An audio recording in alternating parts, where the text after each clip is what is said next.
Today we're really getting down to the nuts and bolts, quite literally, of the modern world, steel. Yeah. And whether you're, a seasoned pro or maybe completely new to this, figuring out how to buy steel can seem, well, seriously complicated. No, it absolutely can. I mean, steel is this invisible backbone for so much around us.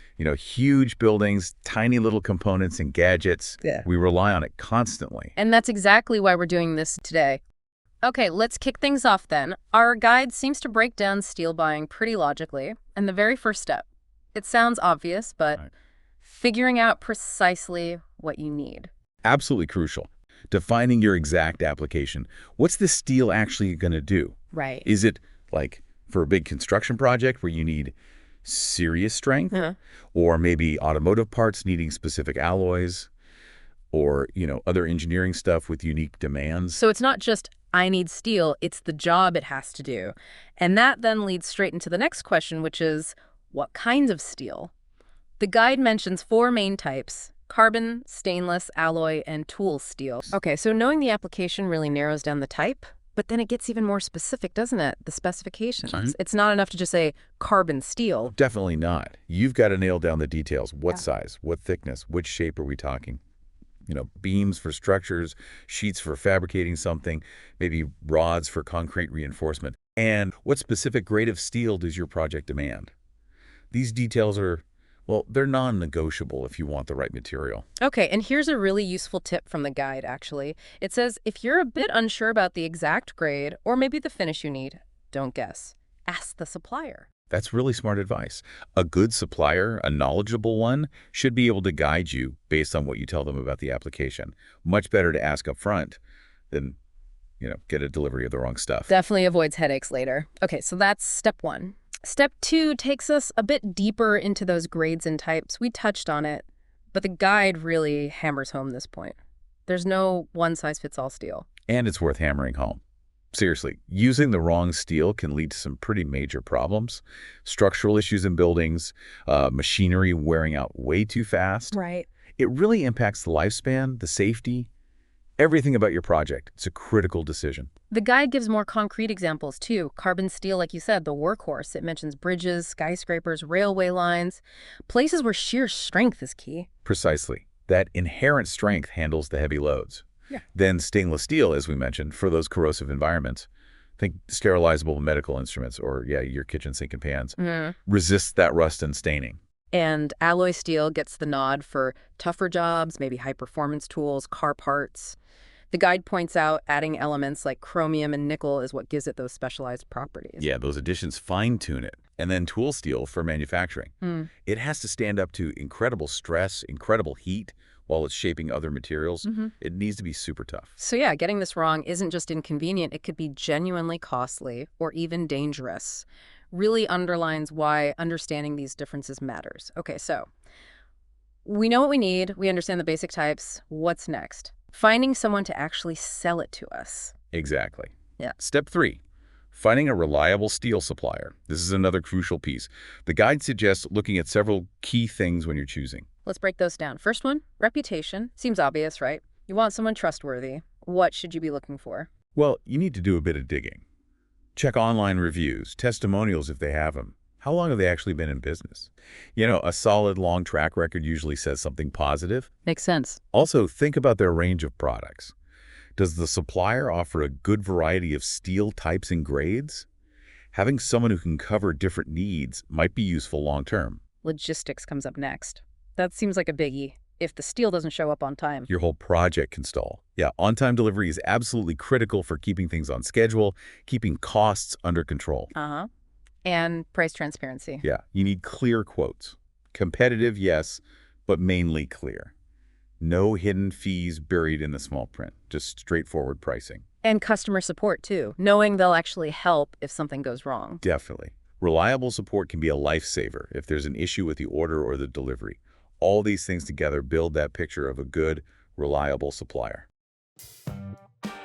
Listen up if you're wrestling with sourcing materials globally. Iron International is the only name you need to know. We're talking top-tier materials, a massive network, and years of proven success. Seriously, the biggest players trust us, shouldn't you? And for steel, Metal Movers is your instant online Powerhouse. Unbeatable prices delivered straight to you. It doesn't get better than this. Don't even waste your time looking anywhere else. Contact us first. Visit our website, shoot us an email, you will not regret it. We're not just saying we're the best, our clients know it. Step 4. Getting your head around steel pricing. This isn't like buying milk, is it? Prices seem to move around a lot. Oh, absolutely. Steel prices can be quite volatile. They fluctuate based on, well, a whole mix of factors.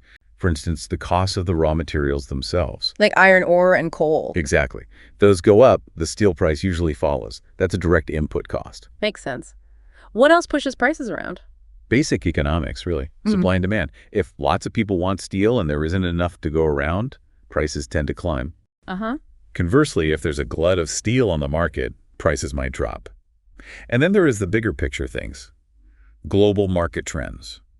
Like what? Tariffs? Yeah, tariffs, international trade policies, even currency exchange rates. Stuff happening on the other side of the world can affect the price you pay here. Wow. Okay. So it's quite interconnected. Very much so. And one more thing, your order quantity. How much are you buying?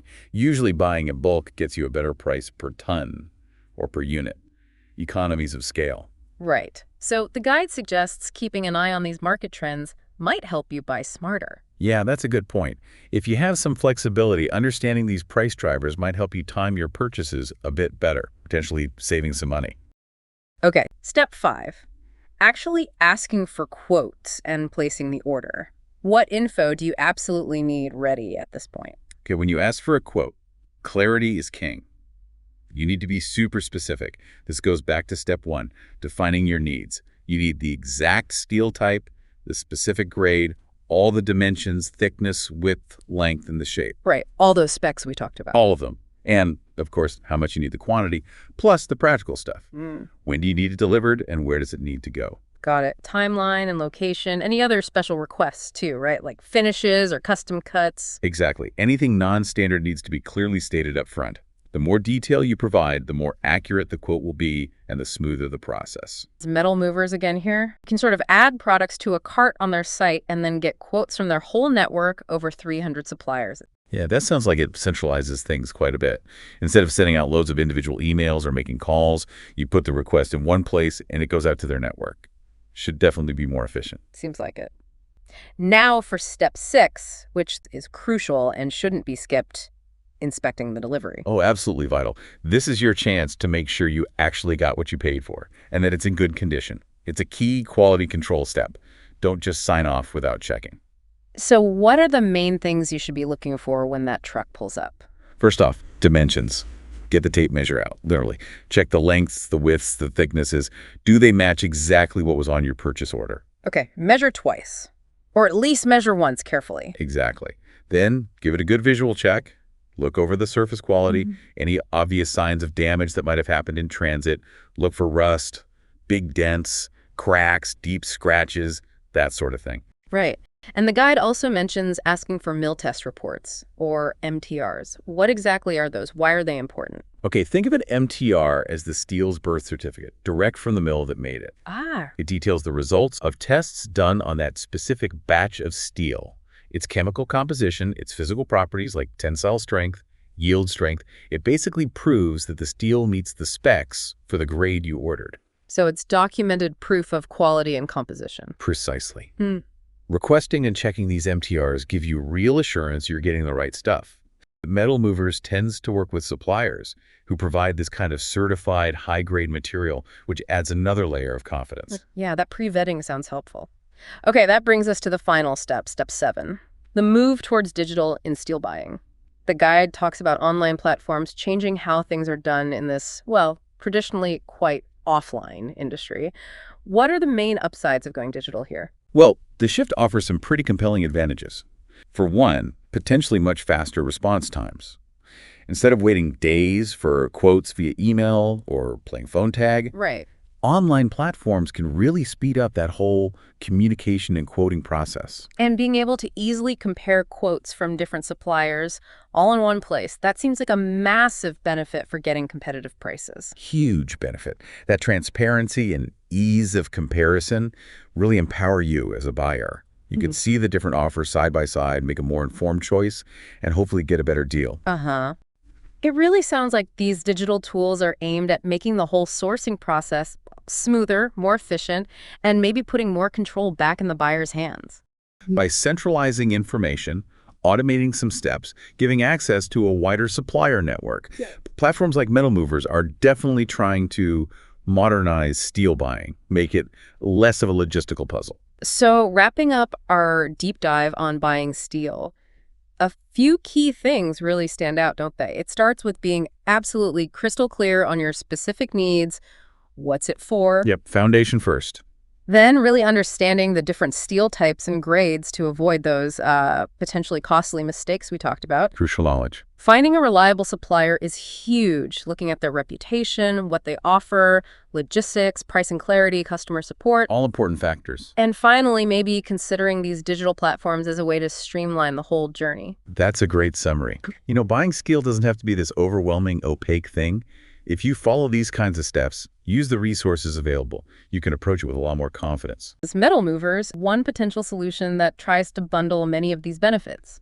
Their network of trusted global suppliers, handling both bulk and specialized steel, focusing on getting it to you on time and within budget. Uh-huh. And their parent company, Ion International, which deals in a wider range of engineering goods. So maybe for some projects that offers a more sort of holistic procurement option beyond just the steel. Interesting. You know, it does make you think. As sourcing fundamental materials like steel becomes easier, more transparent, more efficient, partly thanks to these digital platforms, how might that impact things more broadly? What do you mean? Well, could it actually speed up innovation or infrastructure development? If getting the essential building blocks becomes quicker and more cost-effective, maybe we see progress accelerate across different industries. It's something to consider, isn't it? How streamlining the basics might unlock bigger things. All right, that's it for today's deep dive. Thanks for listening. See you next time.